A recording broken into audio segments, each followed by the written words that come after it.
नमस्कार. मी माधुरी इनामदार. आज आपणा सर्वांसमोर माझ्या भावगंधित गाणी या संवादमालेतील पहिला भाग सादर करण्यासाठी मी आलेली आहे. आज मी माझं संगीताशी आणि गाण्याशी मैत्र कसं जुळलं हे थोडक्यात सांगणार आहे. माझं बालपण एका समृद्ध शांत अशा खेड्यात गेलं. माझी आई पहाटे उठून जात्यावर दळण दळायची. त्याची सुंदर लय, परसातल्या पानांच्या सळसळीचा ताल, पक्ष्यांचे मधुर सूर कुठंतरी मनात शिरपत जायचे.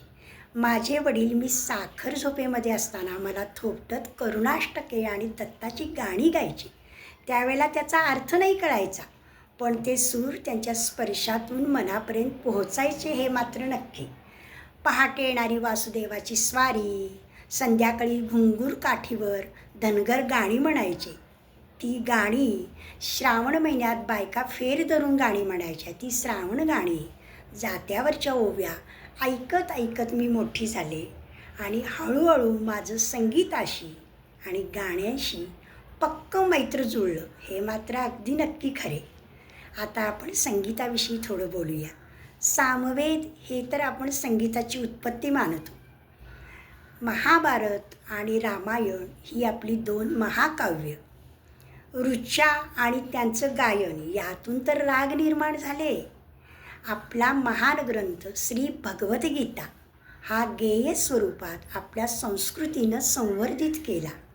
आपला देश जसा विविध निसर्ग सौंदर्यासाठी प्रसिद्ध आहे, तसा तो गप्पा गोष्टी आणि गाणी यासाठी सुद्धा प्रसिद्ध आहेच की, हे आपल्याला माहीतच आहे. गाणं आवडणं ही रसिकता आहे.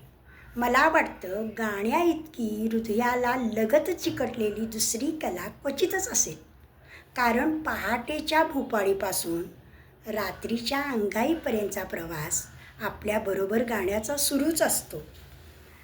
आयुष्याच्या इथवरच्या प्रवासात वेगवेगळ्या वळणा वाटावर जी गाणी माझ्या मनात रुजली, भावली, त्यातील काही गाणी मी अनुभवलीसुद्धा, त्याविषयी मला तुमच्या सर्वांशी बोलावं वाटते. मला जे उमगलं ते सांगावंसं वाटते.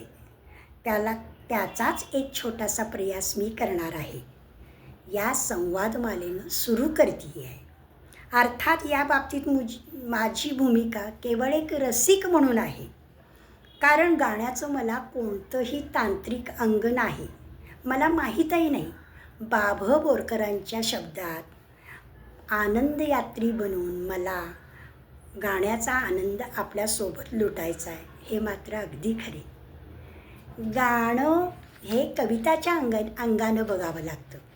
कविता आपल्याला आत्म्याजवळचं काहीसं देऊन जाते.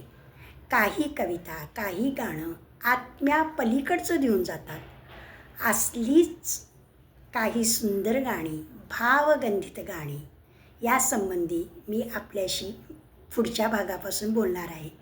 ही गाणी हिंदी, मराठी, भावगीते कोणत्याही स्वरूपात असतील, पण त्याची संवाद रूपानं मला आपल्याशी चर्चा करायला खूप आवडेल. कुठलाही एखादा नवीन प्रयोग करताना आपलं कुटुंब बरोबर असावं लागतं. ते माझ्याबरोबर होतं आहे. पण यामध्ये माझ्या भावाचा जो व्यवसायानं वकील आहे असा प्रमोद कुलकर्णी याचा मोठा सहभाग आहे. ह्या आनंद यात्रेत त्याच्याशिवाय मी पाऊल टाकू शकले नसते हे मात्र नक्की खरे. येणाऱ्या भागात मी लवकरच एक नवीन गाणं घेऊन येईल. आपणालाही त्यात सहभागी व्हायला आवडेल का? आपले विचार आणि मतं वाचायला, ऐकायला मला नक्की आवडतील. धन्यवाद.